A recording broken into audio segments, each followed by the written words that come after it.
Padmaja വേണുഗോപാലിന്റെ BJP. പ്രവേശനത്തോടെയാണ് കേരളത്തിലെ കോൺഗ്രസിന്റെ സ്ഥാനാർത്ഥി പട്ടിക കുഴഞ്ഞുമറിഞ്ഞത്. മാസങ്ങളെടുത്ത് തെരഞ്ഞെടുപ്പ് വിദഗ്ധൻ കനകോലു നൽകിയ റിപ്പോർട്ടും ഇതോടെ അപ്രസക്തമായി. ഉത്തരേന്ത്യൻ സംസ്ഥാനങ്ങളിൽ ബി.ജെ.പിയോട് നേരിട്ട് ഏറ്റുമുട്ടാൻ കോൺഗ്രസിന് കഴിയില്ലെന്ന കാര്യം ഉറപ്പിക്കുന്നതുകൂടിയാണ് ഇന്നലെ പുറത്തുവന്ന കോൺഗ്രസിന്റെ സ്ഥാനാർത്ഥി പട്ടിക. വിജിൻ വായാന്തോട് തിരുവനന്തപുരത്ത് നിന്ന് ചേരുന്നുണ്ട് കൂടുതൽ വിവരങ്ങളുമായി. ഗുഡ് മോർണിംഗ് കേരളത്തിനൊപ്പം. Good morning Vijin. Good morning Kavya. ഒരുപാട് ചോദ്യങ്ങൾ ഇപ്പോഴും ബാക്കിയാണ് കോൺഗ്രസിന്റെ സ്ഥാനാർത്ഥി പട്ടിക വന്നപ്പോൾ. അതിൽ ഏറ്റവും പ്രധാനപ്പെട്ടത് ഈ സിറ്റിംഗ് എംപിമാരിൽ നിരവധി പേർക്കെതിരെ വിരുദ്ധ വികാരമുണ്ട് മണ്ഡലത്തിൽ പൊതുവെ. അതുകൊണ്ട് തന്നെ അവരെ മാറ്റി നിർത്തണം എന്ന ഒരു പ്രസക്തമായ ആവശ്യം ഉന്നയിച്ചത് സുനിൽ കനകോലു ആയിരുന്നു. അതുമായി ബന്ധപ്പെട്ട ചർച്ചകളൊക്കെയും കേരളം കേന്ദ്രീകരിച്ച് നടക്കുന്നതൊക്കെയും നമ്മൾ കണ്ടു.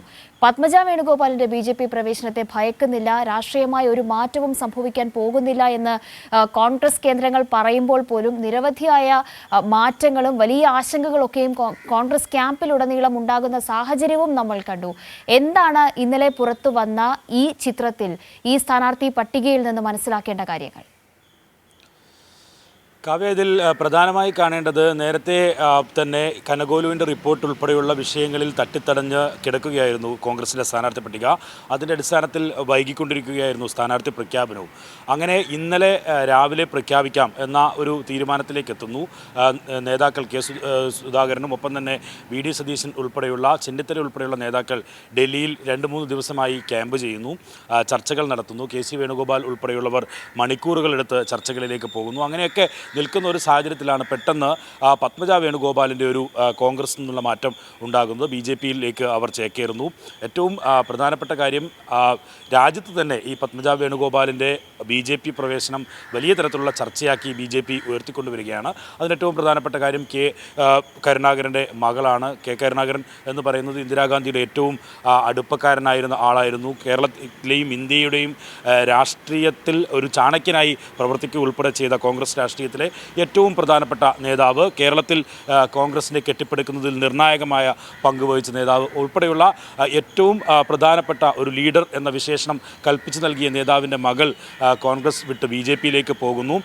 കോൺഗ്രസിനെതിരെ വലിയ തരത്തിലുള്ള ആരോപണങ്ങൾ ഉയർത്തിക്കൊണ്ടുള്ള ഒരു കൂടുമാറ്റമാണ് പത്മജ വേണുഗോപാലിൻ്റെ ഭാഗത്തുനിന്ന് ഉണ്ടാകുന്നത്. ഈ സമയത്താണ് കനകോലുവിൻ്റെ റിപ്പോർട്ടും ഒപ്പം തന്നെ സിറ്റിംഗ് എംപിമാർക്ക് ചിലർക്ക് ഉള്ള ജനങ്ങളുടെ പിന്തുണ നഷ്ടപ്പെട്ടുവെന്ന റിപ്പോർട്ട് ഉൾപ്പെടെയുള്ള പ്രശ്നങ്ങൾ, പ്രതിസന്ധികൾ ഒക്കെ, സാമുദായിക സമവാക്യങ്ങൾ പാലിക്കാനുള്ള ഒരു സമ്മർദ്ദം, അതുമായി ബന്ധപ്പെട്ട വിഷയങ്ങൾ, രാഹുൽ ഗാന്ധി, കെ.സി. വേണുഗോപാൽ, കെ സുധാകരൻ എന്നിവർ മത്സരിക്കുമോ ഇല്ലയോ എന്ന പ്രതിസന്ധി, അത്തരത്തിലുള്ളൊരു ചർച്ചകൾ ഉൾപ്പെടെ നടക്കുന്നതിനിടയിലാണ് വലിയ തരത്തിലുള്ളൊരു ഇടുത്തിയായി പത്മജ വേണുഗോപാലിൻ്റെ ബി.ജെ.പി. പ്രവേശനം ഉണ്ടാകുന്നത്. അതിനുശേഷം ആകെ കുഴഞ്ഞു മറിയുകയായിരുന്നു സ്ഥാനാർത്ഥി പട്ടിക. അതിനുശേഷമാണ് ഇത്തരത്തിലുള്ള വലിയ മാറ്റം. ഇപ്പോൾ മനോരമയും മറ്റ് മാധ്യമങ്ങളും ഒക്കെ സൂചിപ്പിക്കുന്നത് പോലെ വൺ ട്വിസ്റ്റ് ഉണ്ടാക്കിയിട്ടുള്ള ഒരു മാറ്റത്തിലേക്ക് കോൺഗ്രസിന് കടക്കേണ്ടി വന്നത്, അത്തരത്തിലുള്ളൊരു സ്ഥാനാർത്ഥി പട്ടിക പ്രഖ്യാപിക്കേണ്ടി വന്നത്. അതിൽ ഏറ്റവും പ്രധാനമായി കാണേണ്ട ഒരു കാര്യം, ഈ കനകോലു മാസങ്ങളെടുത്ത് വലിയ പണം ഒക്കെ നൽകി ലക്ഷങ്ങളും കോടികളും ചെലവഴിച്ചാണ് ഇത്തരത്തിൽ റിപ്പോർട്ടുകൾ തയ്യാറാക്കുകയും ഇങ്ങനെയൊരു PR ഏജൻസിയെ ഉൾപ്പെടെ കേരളത്തിലേക്ക് എത്തിക്കുകയും തെരഞ്ഞെടുപ്പിൽ വിജയിക്കാനുള്ള അത്തരം നടപടികളിലേക്കൊക്കെ കടന്നത്. പക്ഷേ അതെല്ലാം പൂർണ്ണമായും അപ്രസക്തമാകുന്ന രീതിയിൽ ഈ തെരഞ്ഞെടുപ്പിൽ പത്മജയുടെ ബി.ജെ.പി. പ്രവേശനം വലിയ തരത്തിലുള്ള തിരിച്ചടിയാകും. അത് ഇടതുപക്ഷത്തിന്, ബി.ജെ.പിക്ക് ഒരു ഭാഗത്ത് ചർച്ചയാക്കാം എങ്കിലും ഇടതുപക്ഷത്തിന് വലിയ ഗുണം ചെയ്യും. കാരണം ഇടതുപക്ഷം ഈ തെരഞ്ഞെടുപ്പിൽ പൂർണ്ണമായും അവതരിപ്പിച്ചു കൊണ്ടിരിക്കുന്നത് ഇന്ത്യയിലെ കോൺഗ്രസ് ഇന്ന് ജയിച്ചാൽ നാളെ ബി.ജെ.പി. ആണ് എന്ന ചർച്ച ഉയരുന്നു. അതിന് അവർ ഉന്നയിക്കുന്ന ആ വാദങ്ങളെ പൂർണ്ണമായും ശരിവെക്കുന്ന തരത്തിൽ ഓരോ ദിവസവും മണിക്കൂറുകൾ ഇടവേളകളിൽ കോൺഗ്രസ് നേതാക്കൾ, ഏറ്റവും പ്രധാനപ്പെട്ട നേതാക്കൾ തന്നെ രാജ്യത്ത് കൂറുമാറി ബി.ജെ.പിയിലേക്ക് എത്തുന്നു. അത് കേരളത്തിൽ സംഭവിക്കില്ല എന്ന് ഒരു അത്തരത്തിലുള്ളൊരു വിശ്വാസത്തിലായിരുന്നു കോൺഗ്രസ് നേതാക്കളുണ്ടായിരുന്നത്.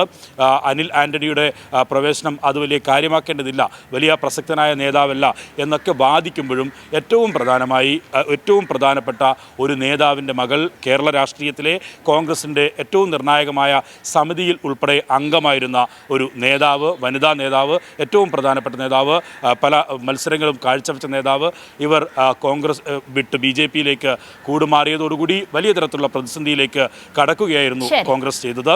അതിൻ്റെ ഭാഗമായിട്ടാണ് ഈ ഒരു 3 ലക്ഷത്തോളം വരുന്ന പോസ്റ്ററുകൾ അടിച്ച് പ്രചാരണത്തിൽ സജീവമാവുകയും അവിടെ വലിയ തരത്തിലുള്ള ജാഥകൾ സംഘടിപ്പിക്കുകയും അതുപോലെ തന്നെ ബോർഡുകളും ഫ്ലക്സുകളും ഒപ്പം തന്നെ ചുമരെഴുത്തും ഉൾപ്പെടെ നടത്തുകയും ചെയ്ത ഒരു നേതാവിനെ സിറ്റിംഗ് MP-യെ തൃശ്ശൂരിൽ നിന്ന് മാറ്റി അവിടെ പൂർണ്ണമായും അദ്ദേഹത്തെ ഒഴിവാക്കി മുരളീധരനെ ആ മണ്ഡലത്തിലേക്ക് എത്തിക്കുന്നു. ഒപ്പം തന്നെ വടകരയിൽ സ്ഥാനാർത്ഥിത്വം ഉറപ്പിക്കേണ്ടി വന്ന ഒരു സാഹചര്യം നേരത്തെ മത്സരിക്കാൻ ഇല്ല എന്ന നേതൃത്വത്തിൽ തന്നെ അറിയിക്കുകയും ചെയ്തതാണ് കെ മുരളീധരൻ.